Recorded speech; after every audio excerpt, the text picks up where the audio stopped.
How did you get along with everyone on the Golden Girls? I mean, you did. Yes, indeed. Bea didn't really like me, but yeah, I get it. That's what I heard.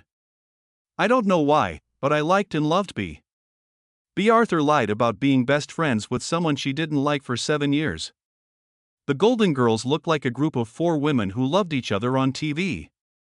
Something darker was going on behind the cameras, though. Bea said things on the phone at midnight that no one expected. There were times when insults were loud enough for everyone to hear on the plane. And the show didn't end because of low numbers, it was because of other things.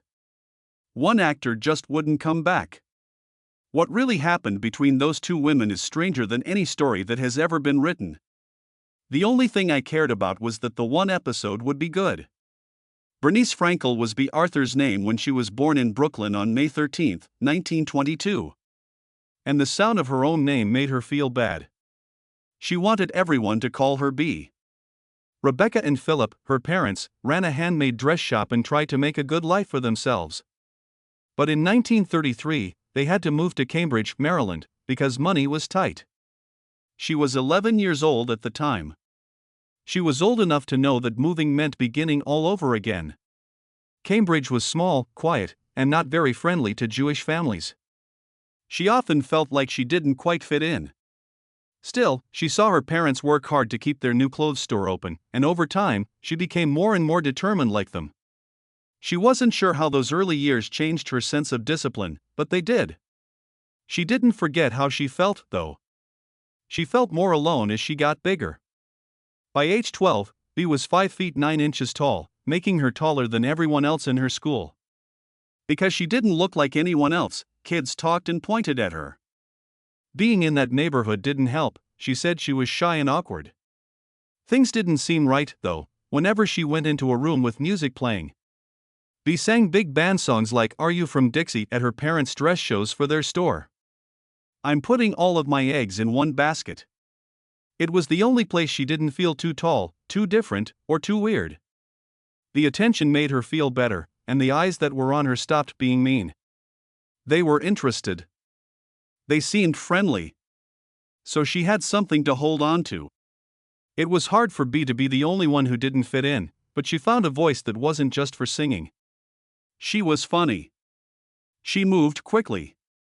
With one word, she could change the whole mood. Her friends chose her as the smartest girl in school. They loved how she played Mae West. They kept laughing, and she learned how to shape it. At first, she wasn't sure if they were laughing with her or at her. She read movie magazines in the afternoons and thought about what it would be like to be someone who people chose to watch. They wanted things to stay the same. They wanted to be safe. She felt that strain all the way through her teens. But her dreams wouldn't go away, and the fact that she felt different didn't hold her back, instead, it pushed her forward. After that, things changed. In 1943, Bea joined the U.S. Marine Corps Women's Reserve, just 5 days after women were finally allowed to do so. She was only 20 years old. The Marines didn't know what to do, so they gave her Navy paperwork. They had to sign for her because she was under 21. The date she joined the Army was February 18, 1943. She stepped in as a cover. One of the first 20,000 women to join the Marines during the war. The people around her were shocked by her choice, but it made perfect sense to her. She needed a reason. She wanted to show that she could deal with anything.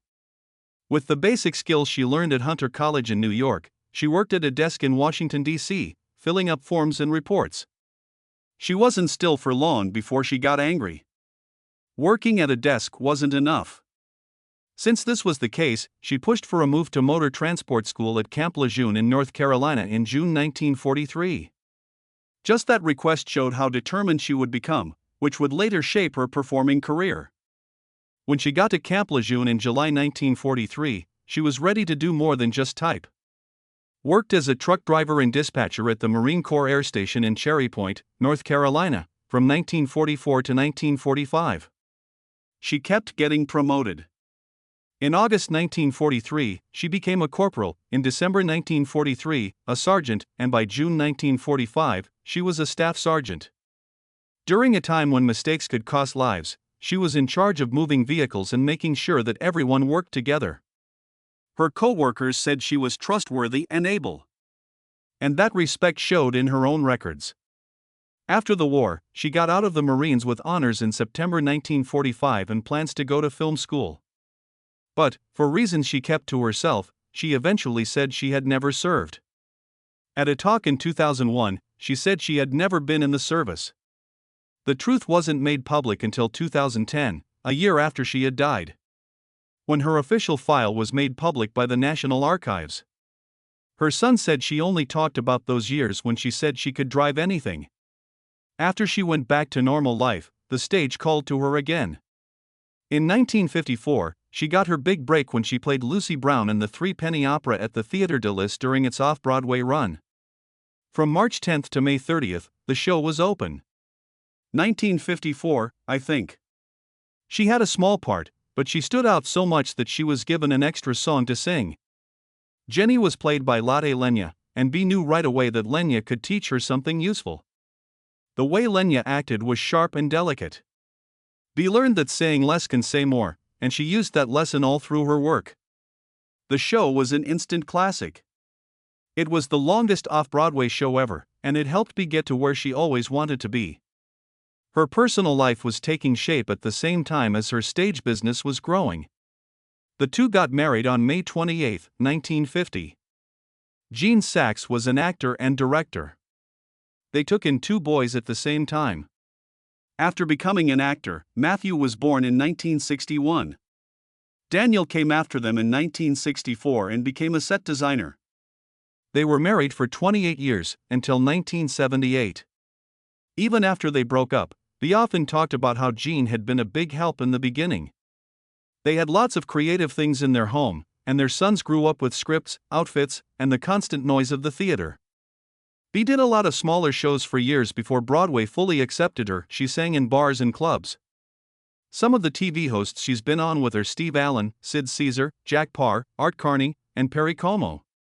With each show, she had a new chance to improve her time and a new group of people to win over. In 1954, she became a regular on Sid Caesar's Caesar's Hour, where she was surrounded by some of the funniest people of the time. These early steps set the stage for her future. She learned how to keep people interested. She learned how to make people laugh. She learned how to get people's attention without making them do it. Then came 1964, and the chance to play Yent, the matchmaker, in the first performance of Fiddler on the Roof on Broadway. Test runs of the show were held in Detroit and Washington, D.C., before it opened on September 22 at the Imperial Theater. Director Jerome Robbins was known for being very strict, and he cut her part down a lot during practices. I'll never forget it. She felt very badly about how Robbins handled her. She was angry with herself for years. Still, she gave a show that people will remember. Also, the show was a huge hit. It was put on more than 3,200 times and won 9 Tony Awards. Even though she only had a small part on stage, the part made her become a well-known Broadway actress with depth and range. In May 1966, Bea Arthur played Mame with an ease that felt like it had been there for a long time. It was like she had played Vera Charles for a long time before the curtain went up at the Winter Garden Theater. Her husband, Gene Saks, directed the show, and Angela Lansbury was amazing as Mame Dennis. She brought the whole thing to life in a way that kept people coming back night after night.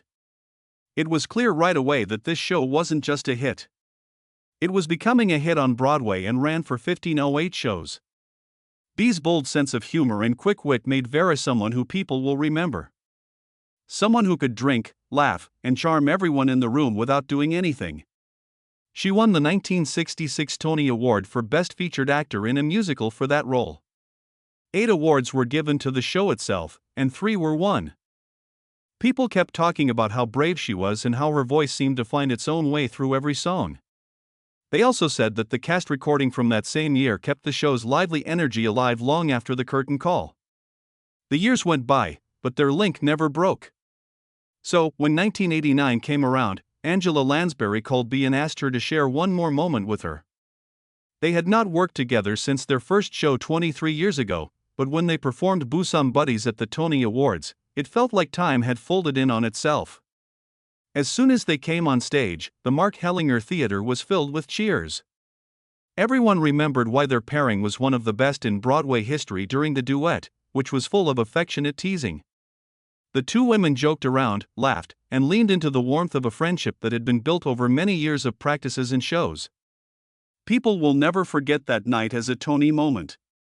It was the kind of moment that makes everyone in the crowd feel nostalgic and lasts for decades. Lear saw what Bea could do on stage at some point along this trip. He remembered how strong she was in Mame. He also needed someone to match Archie Bunker's fire for a guest spot on All in the Family in December 1971, and she was the right choice. Archie and her character, Maude Findlay, had a funny and awkward fight. And watchers knew right away that something new had come. Because people were so upset, CBS quickly made Maude, which debuted in September 1972. The show talked about things that people usually only talked about in whispers, like abortion, feminism, and social justice. And Bea said every word with a mix of confidence and vulnerability that made Maude stand out. There was trouble in her marriage to Gene Saks, even though she won the Emmy for Outstanding Lead Actress in a Comedy Series in 1977. Over time, the stress of fame and long work hours tore them apart until they finally split up in 1978. That same year, also chose to end Maude. She told the New York Times that the show had found its last source of controversy. This meant that it could no longer question anything. Ending her marriage and getting her most famous job in the same year was a turning point that pushed her into a new part of her life. When I think about Maude's trip, one moment stands out like a flash of lightning. In November 1972, CBS showed Maude's Dilemma, a two-part story in which Maude finds out she is pregnant at age 47 and decides to have an abortion. It happened just 2 months before Roe v. Wade, and families all over the United States had to deal with something they never thought they would have to deal with at 8 p.m. in their living rooms. After the first show, CBS got almost 7,000 letters of outrage. Most of the network's 200 stations showed it anyway, only 2 didn't. Even more people were upset when the show was scheduled to air again. The United States Catholic Conference started a huge effort asking priests all over the country to tell local stations not to show it again. They sent information to about 20,000 priests, and Catholic groups planned to stop buying from CBS and its sponsors. When CBS showed the reruns in August 1973, almost 40 stations wouldn't show them, and some showed them after 11 p.m. There were calls from 48 million Catholics to not watch CBS by Catholic leaders. On those days, businesses were afraid to spend money, and for the first time in CBS history, no big company bought ad time. Other companies, like PepsiCo, Alberto Culver, and General Mills, pulled back. Even the one supporter who agreed to stay, J.B. Williams, dropped out at the last minute. CBS had to put up and talk about warnings before the show. The reaction was strong. But the effect on culture lasted, making Maude an important figure in the history of TV. The cast and crew felt something very different during the first week of shooting in 1972 than when the movie was finished.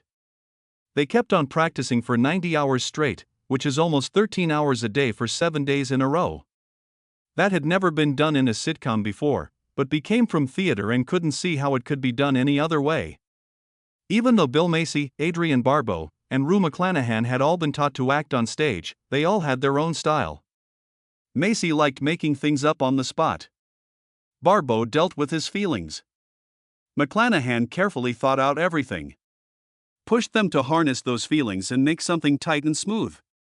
She made Maude follow rules, which is why she looked so precise on TV. Later, Norman Lear said that her method made a lot of people mad at first, but it also made the show better and sharper than most sitcoms at the time. She used the same level of focus when she worked with scripts. Fought for lines that were important, especially in shows like Maude's Dilemma that were scary.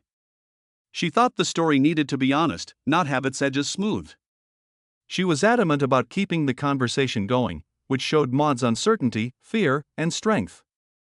Some writers thought she was too pushy, but they respected her feelings because she wanted to say something true.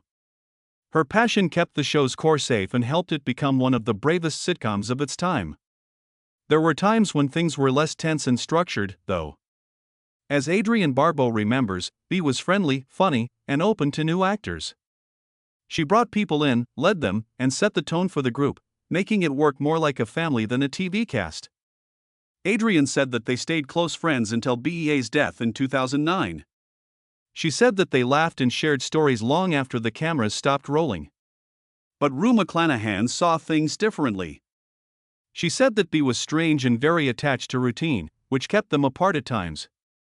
They had respect for each other, but they never became close friends. Still, Rue always knew that Bea's control made everyone's work better. When the Golden Girls came along, Bea Arthur didn't want to jump into another show. The way she felt stayed with her until she finally said yes. She was well known for her work with Maude and knew how to run a show. It felt like going back into the same kind of fire when Dorothy stepped into her Bornick. The directors didn't give up, though, because they thought the show needed her. Seeing Rue McClanahan together changed everything for her. They had worked on Maude together before, and that trust pushed her forward. She said yes, even though she wasn't sure when she walked in. When she put herself in Dorothy's shoes, something made sense. Over time, she got better at what she did, and the Emmy she won in 1988 showed she had made the right choice. But even as the cameras caught her strength, something was already changing beneath the surface. There was tension on the set almost as soon as the shooting started. When Betty White and Bea met on set, the air seemed to get tighter. From the first day, Bea didn't like how Betty broke character to play with the crowd during live tapings. It made her very angry. Finally, producer Marsha Posner Williams told her that Bea would call her at home to just talk about it. When Bea saw Betty in a food store, she called Williams again, this time very angry for no reason other than seeing Betty. She called her names in a mean way during these calls, and it didn't stop there. She called Williams' husband the same slur and even Betty while she was sat next to her on a flight. Behind the scenes, everyone knew about the fight, and it was like a cloud that no one could get away from. What was already bad got worse when Betty White won the Emmy for Outstanding Lead Actress in a Comedy Series in 1986. All three stars were up for awards, but Betty was the first to win. Bea thought she deserved it. She had come from parts and plays on the stage, where acting was about skill rather than charm. She also thought of Betty as more of a TV star than a serious artist. Later, Rue McClanahan said that Bea was very upset about the loss, and Bea's son confirmed this. As time went on, Betty's win left a mark on Bea's heart that never fully healed. It made her think about it. And the anger that went unspoken shaped every year after that. The strange thing was how Bea interacted with other people. It was once said by Rue McClanahan that Bea would only do things with the group if Betty was there, as if her feud needed a center. It made the set's flow feel off. They learned how to deal with it because everyone felt it. The producers saw how the stress spread and knew that things had become very unstable. Later, it was said that the feud got so bad that it pushed the show toward its end because Bea's anger never went away. All four cast members' contracts ended at the same time when the seventh season ended in 1992. NBC asked for one more year. Rue was all set. It was time for Estelle Getty. Betty was all set. But Bea wouldn't sign. She was 70 years old at the time. And was tired of the part, the work, and especially of having to share the set with Betty White. The producers tried to get her to change her mind, but she wouldn't. They heard her say she was done. Everyone knew that the Golden Girls could not go on without Dorothy, so that one choice stopped the whole series. Even though there was conflict on the show for years, it had been able to keep itself together. Fans were shocked. Behind-the-scenes sources revealed that the fight between Bea and Betty was much worse than anyone thought. Bea never got softer. She used the same term in public and in private, and she didn't want to be photographed with Betty at events.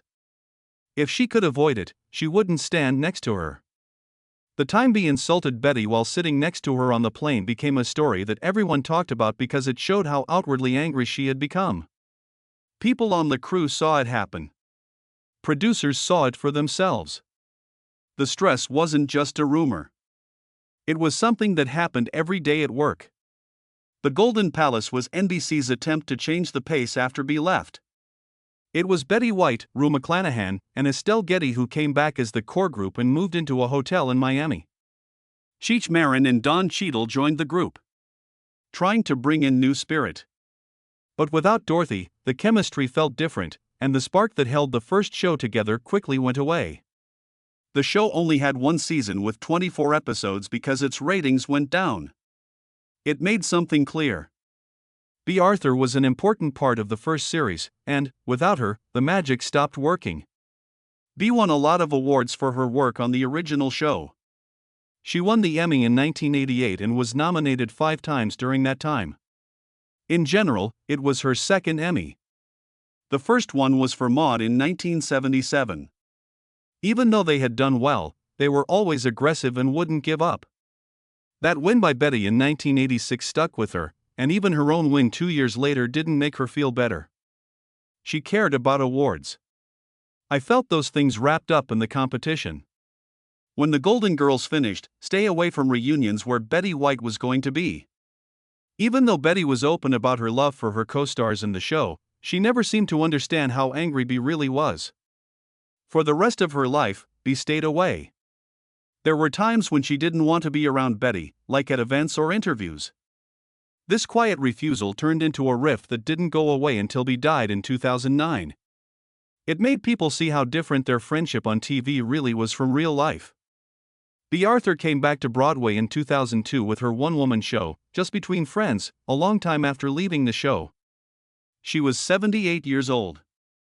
The show began at the Booth Theatre in January. It was supposed to end on March 10, but high demand pushed it back to April 14. She sang 17 songs, told stories, and even talked about sad events from her past, like when Jerome Robbins fired her from Fiddler on the Roof. Fans who only knew her as Maude or Dorothy were shocked by how emotional she became. She was up for a Tony Award for Best Special Theatrical Event for the show, showing that she was still powerful on stage. A softer, more private side was also seen by those who knew her. Bea quietly led the Art Attack Foundation, which helped young artists by giving them scholarships and other support. She never said that she was involved. She had a hard time getting into the business as a child, so helping young artists was important to her. Her show on Broadway even brought in money for the charity. The foundation helped hundreds of performers get training, schooling, and stage opportunities while she was in charge.